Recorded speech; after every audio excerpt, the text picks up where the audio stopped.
Hey everyone, welcome back to Corporate Decoder, the place where we decode the hidden messages in corporate filings, and today we're diving into a report from Society Pass Incorporated that might just have some surprising twists. Stick around to find out what is really going on behind the scenes. Let's get straight into it with Society Pass Incorporated, a company you might not be super familiar with, but one that is filing its regular updates with the SEC, the Securities and Exchange Commission. This particular report is dated the 21st of October 2025, and it details a significant event, the company's annual meeting of stockholders, before we dig into the juicy details. If you like getting straightforward explanations of these complex corporate documents, make sure you are subscribed. Also, we have a fantastic Discord community linked in the description below where we discuss these filings and more. Alright, so Society Pass Incorporated held its annual meeting on the 21st of October.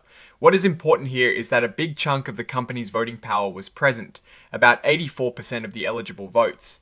This quorum is super important because it means whatever decisions were made at the meeting are official and valid. Think of it like a club meeting. If not enough members show up, you can't make big decisions, but here, they had enough folks to make things happen. Now, the first big item on the agenda was the election of directors. This is the part where shareholders vote on who will be leading the company. Most of the nominees got a huge thumbs up with over 96% of the votes in favor.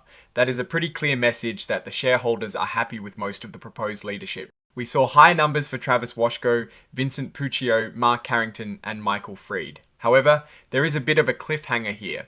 Loic Gautier did not get the same overwhelming support. Looking at the numbers for Loic Gautier, only about 0.58% of the votes were cast for him, while a massive 33 million votes were against him, or rather withheld. This is a stark contrast to the other nominees. It really shows a strong sentiment from the shareholders regarding this particular director. And as if the voting wasn't clear enough, right after the meeting, Loic Gautier resigned.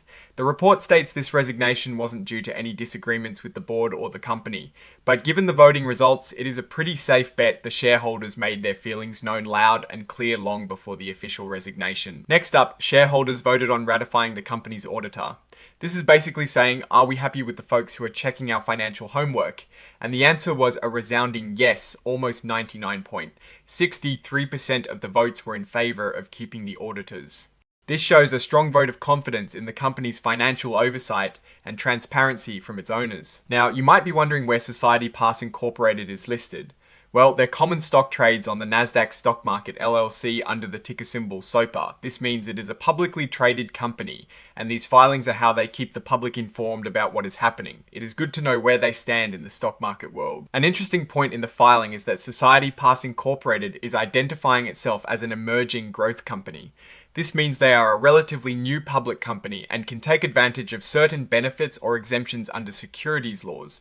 It can give them a bit more flexibility as they navigate their growth phase. So what is my take on this? Well, the shareholder vote on directors is a pretty strong signal. While most of the board got a clear endorsement, the outcome for Loic Gautier was a clear rejection. His subsequent resignation, though stated as amicable, is a direct consequence of that shareholder sentiment. The overwhelming approval of the auditor, on the other hand, suggests a stable foundation in terms of financial reporting and trust. It is a mixed bag of signals, really.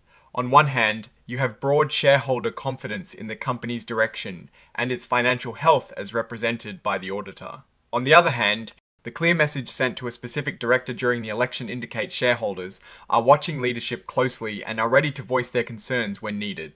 The company is still identifying as an emerging growth company, which means there is likely still a period of development and potential volatility ahead. We need to keep an eye on whether this strong shareholder voice translates into further leadership changes or strategic shifts. Alright, that is our breakdown of Society Pass Incorporated's latest filing. What is your take on these numbers and what they signal for the company's future? Do you think the shareholders' message to Loic Gautier was justified? Drop your thoughts in the comments. If this analysis was valuable, hitting that like button really helps, and subscribe for more deep dives. Don't forget to check out the Discord in the description. Thanks for watching, see you next time.